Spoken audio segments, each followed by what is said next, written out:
हम हैं यू भारत, हर वक्त सच के साथ।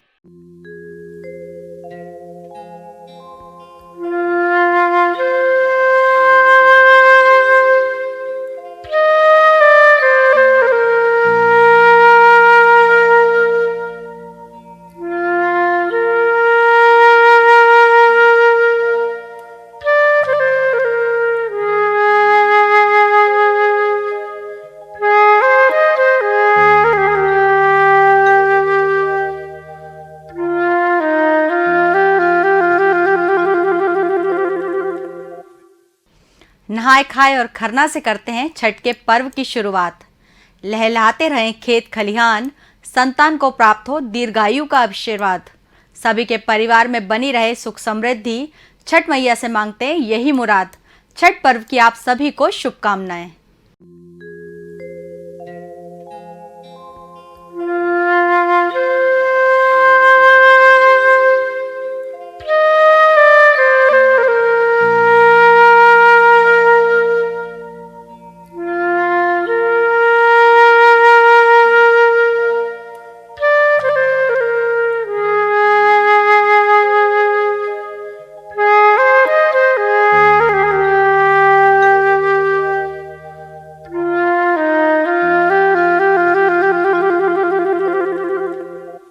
नमस्कार, यू भारत की खास पेशकश में आपका स्वागत है। मैं हूं आपके साथ आरती। उत्तर प्रदेश, खासकर बिहार में छठ का विशेष महत्व है। छठ सिर्फ एक पर्व नहीं बल्कि महापर्व है जो पूरे 4 दिन तक चलता है। नहाए खाए से इसकी शुरुआत होती है जो डूबते और उगते हुए सूर्य को अर्घ देकर समाप्त होती है। ये पर्व साल में 2 बार मनाया जाता है, पहली बार चैत में और दूसरी बार कार्तिक में।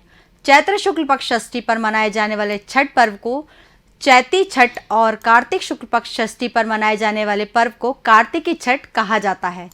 पारिवारिक सुख समृद्धि और मनोवांछित फल की प्राप्ति के लिए ये पर्व मनाया जाता है। इसका एक अलग ऐतिहासिक महत्व भी है।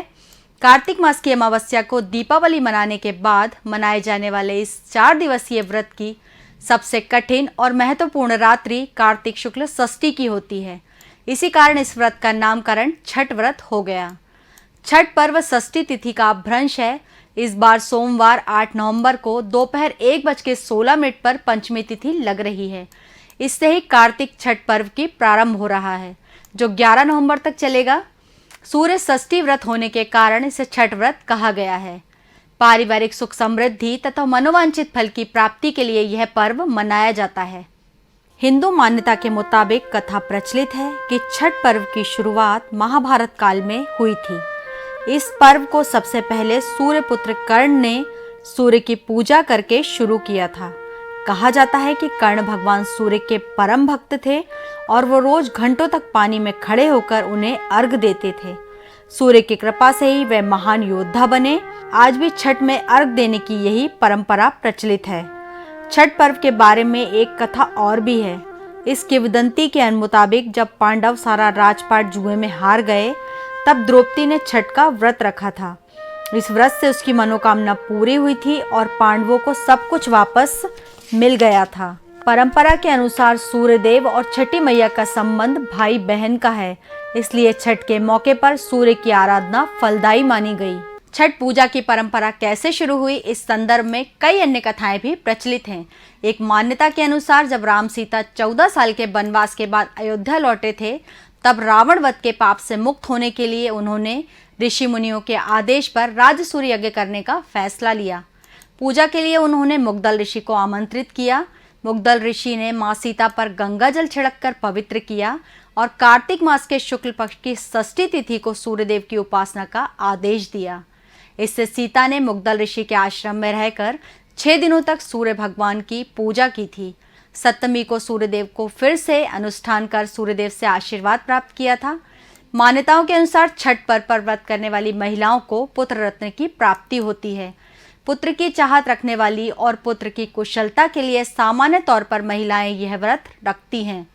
छठ पूजा में सूर्यदेव की पूजा की जाती है और उन्हें अर्घ दिया जाता है। सूर्य प्रत्यक्ष रूप से दिखाई देने वाले देवता हैं जो पृथ्वी पर सभी प्राणियों के जीवन का आधार है। सूर्यदेव के साथ साथ छठ पर छठी मैया की पूजा का भी विधान है। सूर्य और छठी मैया का संबंध भाई बहन का है।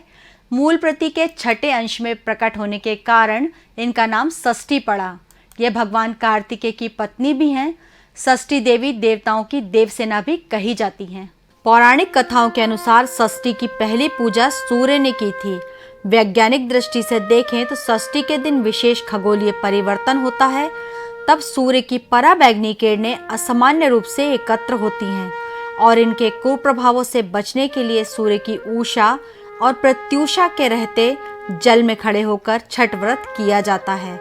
छठी मैया या षष्ठी माता संतानों की रक्षा करती हैं और उन्हें दीर्घायु प्रदान करती हैं। शास्त्रों में षष्ठी देवी को ब्रह्मा जी की मानस पुत्री भी कहा गया है।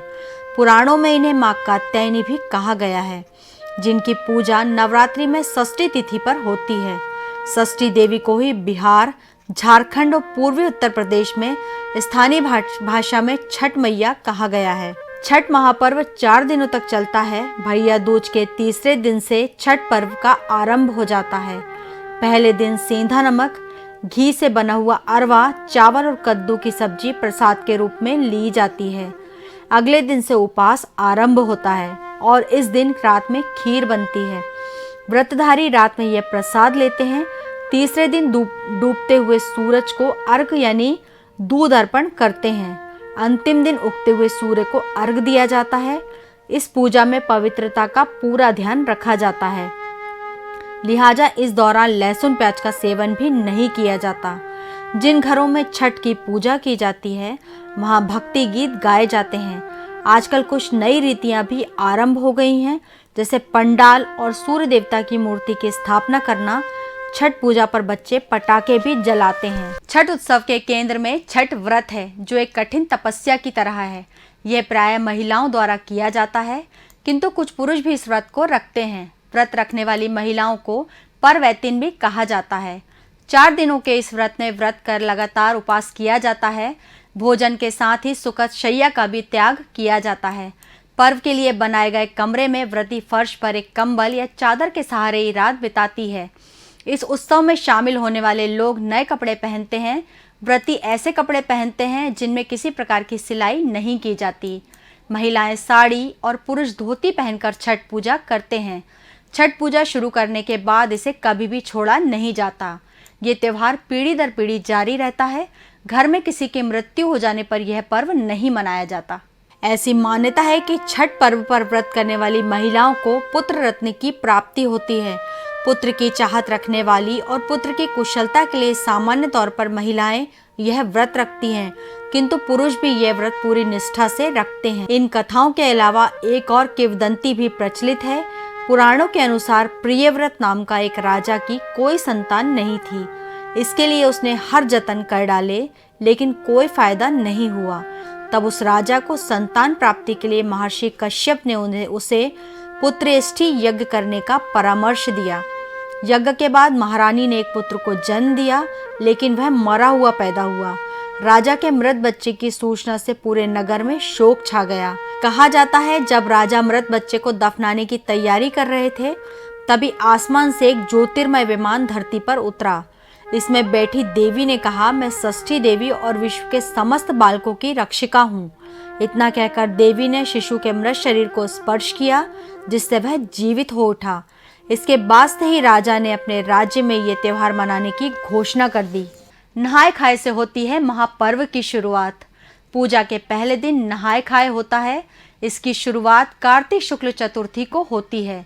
माना जाता है कि इस दिन व्रती स्नान कर नए वस्त्र धारण करते हैं और शाकाहारी भोजन करते हैं। इस दिन लौकी भात की परंपरा है। पूजा के दौरान मार्केट में लौकी की कीमत काफ़ी बढ़ जाती है। नहाय खाए के दिन व्रती को भोजन करने के पश्चात ही घर के अन्य सदस्य भोजन करते हैं। खरना वाले दिन छठ पूजा का प्रसाद बनाया जाता है। इस दिन प्रसाद में ठेकुआ जरूर बनाया जाता है। ये गेहूं के आटे, गुड़ या चीनी मिलाकर तैयार किया जाता है। इसके अलावा चावल के आटे से कसार भी बनाया जाता है। छठ पूजा के दूसरे दिन को खरना के नाम से जाना जाता है। इस पूजा में महिलाएं शाम के समय चूल्हे पर गुड़ की खीर बनाकर उसे प्रसाद के तौर पर खाती हैं। इसके बाद महिलाओं का 36 घंटे का निर्जला उपवास शुरू हो जाता है। पौराणिक कथाओं के अनुसार मान्यता है कि खरना पूजा के बाद ही षष्ठी मैया का घर में आगमन हो जाता है। कार्तिक मास के शुक्ल पक्ष की षष्ठी तिथि यानी छठ पूजा के तीसरे दिन व्रती महिलाएं निर्जला उपवास रखती हैं, साथ ही छठ पूजा का प्रसाद तैयार करती हैं। इस दौरान महिलाएं शाम के समय नए वस्त्र धारण कर परिवार संग किसी नदी या तालाब के पानी में खड़े होकर डूबते सूरज को अर्घ देती हैं। तीसरे दिन का निर्जला उपवास रात भर जारी रहता है। छठ पूजा के चौथे दिन पानी में खड़े होकर उगते यानी उदयमान सूर्य को अर्घ दिया जाता है। इसे उषा अर्घ या पारस दिवस भी कहा जाता है। अर्घ देने के बाद व्रती महिलाएं 7 या 11 बार परिक्रमा करती हैं। इसके बाद एक दूसरे को प्रसाद देकर व्रत खोला जाता है। 36 घंटे का व्रत सूर्य को अर्घ देने के बाद तोड़ा जाता है। इस व्रत की समाप्ति सुबह के अर्घ यानी दूसरे और अंतिम अर्घ को देने के बाद संपन्न होता है। आइए जानते हैं छठ पूजा में आवश्यक चीजों के बारे में जो पूजा में उपयोग की जाती हैं। व्रत रखने वाले के लिए नए वस्त्र जैसे साड़ी, सूट और पुरुषों के लिए कुर्ता या पजामा जो उनको पसंद हो लिया जाता है। बांस का बना हुआ सूप, कुछ लोग पीतल का सूप भी उपयोग करते हैं। बांस की 2 बड़ी बड़ी टोकरियां, इसमें छठ की पूजा का सामान रखा जाता है, प्रसाद रखा जाता है। दूध या जल रखने के लिए एक ग्लास, एक लोटा और थाली खरीद लें। पूजा में प्रयोग के लिए 5 गन्ने जिसमें पत्ते लगे हों, हल्दी, मूली और अदरक का हरा पौधा, पानी वाला हरा नारियल, शरीफा, केला, नाशपाती और बड़ा वाला नींबू। इसके अलावा दीपक, चावल, सिंदूर और धूप, पान और साबुत सुपारी, शकरकंदी, सुथनी, मिठाई, शहद, चंदन, धूप, अगरबत्ती या कुमकुम तथा कपूर, गेहूं और चावल का आटा तथा गुड़। छठ पूजा के प्रसाद का बड़ा महत्व है। धार्मिक दृष्टिकोण से भी इसका महत्व है और वैज्ञानिक दृष्टिकोण से भी इसका बहुत महत्व है। छठ पूजा में वैसे तो कई तरह के प्रसाद बनाए जाते हैं, लेकिन उसमें सबसे अहम ठेकुए का प्रसाद होता है, जिसे गुड़ और आटे से मिलाकर बनाया जाता है। छठ की पूजा इसके बिना अधूरी ही मानी जाती है। छठ के सूप में इसे शामिल करने के पीछे वैज्ञानिक तर्क यह है कि छठ के साथ सर्दी की शुरुआत हो जाती है और ऐसे में ठंड से बचने और सेहत को ठीक रखने के लिए गुड़ बेहद फायदेमंद होता है। प्रसाद में केले का पूरा गुच्छा चढ़ाया जाता है। छठ में केले का भी खासा महत्व है। यही वजह है कि प्रसाद के रूप में इसे बांटा और ग्रहण किया जाता है। इसके पीछे का तर्क यह है कि छठ पर्व बच्चों के लिए किया जाता है और सर्दियों के मौसम में बच्चों में गैस की समस्या हो जाती है। ऐसे में उन्हें इस समस्या से बचाने के लिए प्रसाद में केले को शामिल किया जाता है। छठ पूजा 4 दिनों तक चलती है और इसे काफी कठिन विधि विधान वाला पर्व माना जाता है। इसके लिए पूजा से पहले काफी साफ सफाई की जाती है। घर के आसपास भी कहीं गंदगी नहीं रहने दी जाती। इसमें साफ सफाई का खास ध्यान रखा जाता है। छठी मैया आप सभी की मनोकामना पूरी करें। इसी के साथ मुझे दीजिए इजाजत। नमस्कार।